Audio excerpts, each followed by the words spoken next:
Bonjour, ici Vincent Bouvet du blog initiation-photo.com. Aujourd'hui, on parle Blender et système de particules.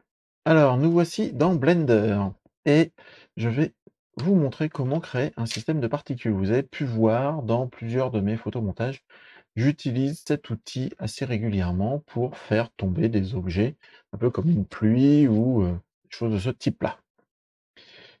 Pour faire ça, c'est assez simple, il suffit d'avoir un objet. Donc, par exemple, on prend un cube. Et ça, ce sera l'objet que l'on veut faire tomber en plusieurs exemplaires depuis ce que l'on appelle un émetteur. L'émetteur peut être n'importe quel objet. Classiquement, on prend un plan. Je vais faire S5 pour augmenter sa taille. Et je vais déplacer ce plan en hauteur. Le système de particules va s'appliquer sur l'émetteur, sur l'objet qui sera l'émetteur. Le cube objet en lui-même, on peut le masquer, puisqu'il n'a pas d'intérêt d'exister en tant que tel, mais en tant que particule émise par l'émetteur.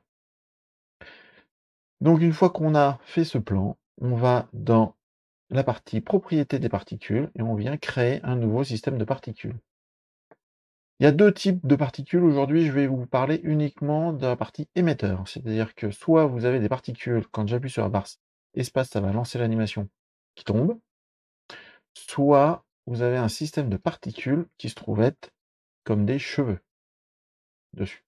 Donc on va pas parler de la notion cheveux, on va uniquement parler système de particules de façon émetteur. Donc une fois que l'on a fait ça, finalement il suffit de lancer sur la barre espace et on voit des particules qui tombent un peu ici comme de la neige. En réalité, ça c'est complètement virtuel dans le sens où ces petits points ce sont des halos et on n'a pas d'objet. Alors comment ça fonctionne? Il y a des paramètres assez poussés. Je vais vous montrer surtout les paramètres de base, histoire de commencer à jouer avec cet outil de façon rapide et efficace. Alors, pour commencer ce système de particules, il va falloir lui définir le nombre de particules qu'il va mettre en jeu pendant l'animation. Donc, là on dit qu'il y aura 1000 particules, donc au global, j'aurai 1000 boulettes qui se seront affichées sur toute l'animation. Qu'est-ce que l'on appelle toute l'animation?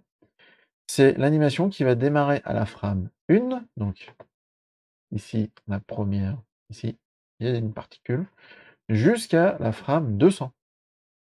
Frame 200, ici. À partir de là, j'en ai plus. Vous voyez?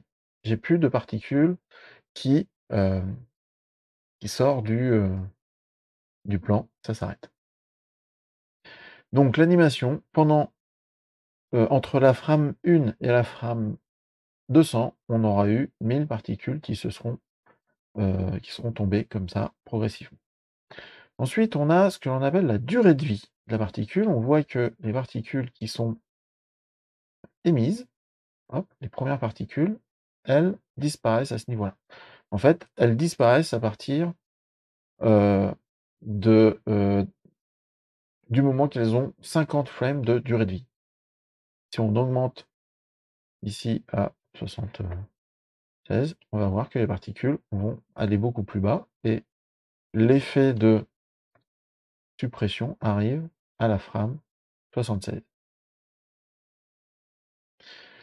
Donc ça, c'est les paramètres vraiment de base qui permettent de définir votre système de particules.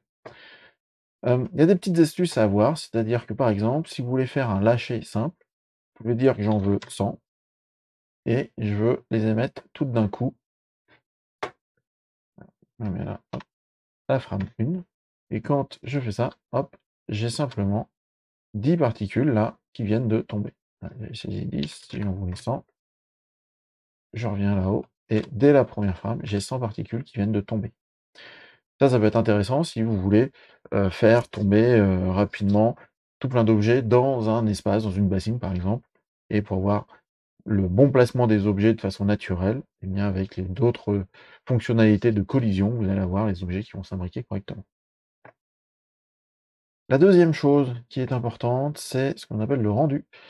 Dans le rendu, vous allez avoir que l'on veut. C'est-à-dire qu'ici, on a, on définit les particules en tant que chemin ou en tant que halo. Ce qui est intéressant souvent, c'est en tant qu'objet. Et là, quand on est en tant qu'objet, on vient choisir quel objet on veut faire descendre. Et ben, ça va être le cube. Et c'est là où, quand je descends et que je regarde, ce sont les cubes qui tombent. C'est le fameux cube qui se trouve ici. Alors, on voit qu'il est beaucoup plus petit, normal, puisque taille d'échelle, il est beaucoup plus petit. Si on fait échelle 1, il a la même taille que celui d'origine.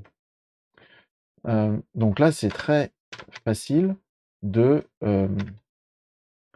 définir un nombre d'objets et la taille de l'objet que l'on souhaite. Là, on a toutes les mêmes tailles et on peut y mettre un caractère aléatoire de la taille du cube, dont la taille maximale est définie par le paramètre du dessus. Donc là, on a des objets de différentes tailles de façon aléatoire, dont le plus gros aura le quart de l'objet initial ici. Rien que ça nous permet d'avoir une façon de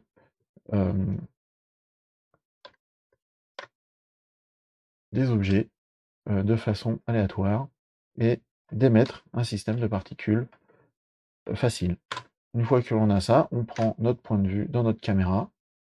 Ce cube-là, on le masque. Et par exemple, on vient. Donc j'ai sélectionné la caméra.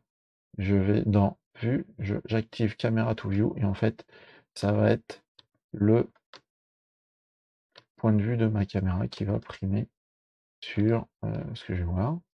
Donc là, par exemple, ici, c'est fait. Et donc là, on a ça. Alors, pour faire un rendu rapide, je vais passer en mode Eevee puisque c'est juste pour une démonstration. Et donc, je calcule l'image. Voilà, on voit le calcul avec l'émetteur et les particules qu'on a fait apparaître. Très souvent, on ne souhaite pas montrer l'émetteur puisque finalement, c'est pas, on ne veut pas montrer cet objet-là. Donc de ce fait-là, quand on va dessus, ici, on vient dire Show Emitter, on décoche la case. Et là, si on refait le calcul, on a le même calcul, mais sans le plan au-dessus. On a juste les particules visibles. Donc voilà. Le dernier point que je voulais vous montrer, c'est cette notion de... autant on a vu la notion de taille des éléments qui peuvent être aléatoires, on peut avoir la même chose avec la notion de rotation aléatoire. Là, on voit qu'ils sont tous alignés, ils tombent vraiment tous parallèles les uns des autres. C'est ce que l'on voit encore ici. Par contre, on peut, dans rotation, en activant rotation, ici, mettre un rendu aléatoire directement, et on a les cubes qui sont orientés de façon aléatoire depuis le plan. On peut aussi avoir une notion d'aléatoire sur la phase. Donc ça veut dire que les cubes vont avoir une rotation depuis le haut.